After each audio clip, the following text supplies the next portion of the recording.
ایک وقت کی بات ہے، رضا نام کا ایک نوجوان ایک چھوٹے سے گاؤں میں رہتا تھا۔ اس نے اپنے گھر میں بہت ساری پرندے پال رکھے تھے۔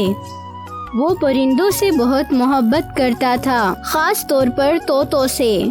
وہ خواب دیکھتا ہے کہ ایک دن اس کی اپنی پرندوں کی دکان ہوگی، لیکن رضا چونکہ بہت غریب تھا، اس لیے یہ خواب پورا کرنا اس کے لیے بہت مشکل تھا۔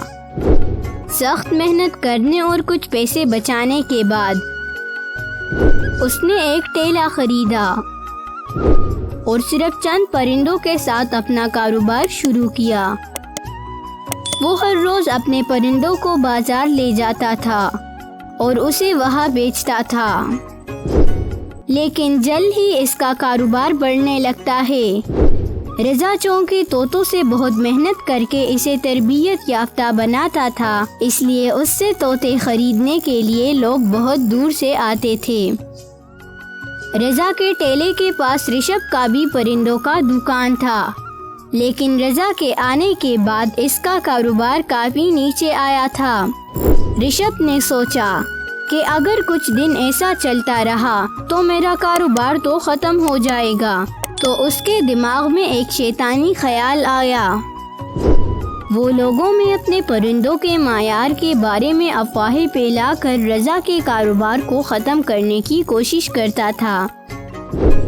رضا کے گراہک بہت کم ہو جاتے ہیں، لیکن وہ ہمت نہیں ہارتا۔ وہ اس بات کو یقینی بنانے کے لیے اور بھی سخت محنت کرتا ہے کہ اس کے پرندے صحت مند اور اچھی تربیت یافتہ ہے، اور وہ خریداروں کے پرندوں کو مفت تربیت دینے کا پیشکش شروع کر دیتا ہے۔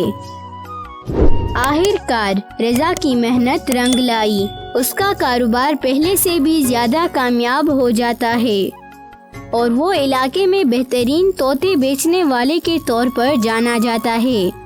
رشب کو احساس ہوا کہ وہ رضا کی لگن اور محنت کا مقابلہ نہیں کر سکتا، اور اس نے اپنی دکان بند کرنے کا فیصلہ کیا۔ رضا کو اس پر یقین تھا کہ جو اس نے حاصل کیا وہ پرندوں سے اپنی محبت اور کامیابی کے عزم کے بغیر یہ کام نہیں کر سکتا تھا۔ تو دوستو، آج آپ کو اس کہانی سے کیا سبق ملا؟ ہم جو بھی کام اپنے محنت اور لگن سے کرتے ہیں تو خدا اس میں ہمیں ضرور کامیاب کرتا ہے۔ تو دوستو، اگر آپ کو ہماری کہانی اچھی لگی ہو تو اس کو لائک شیئر ضرور کرنا، اور مٹ یوٹیوب چینل کو سبسکرائب کرنا مت بھولیے گا۔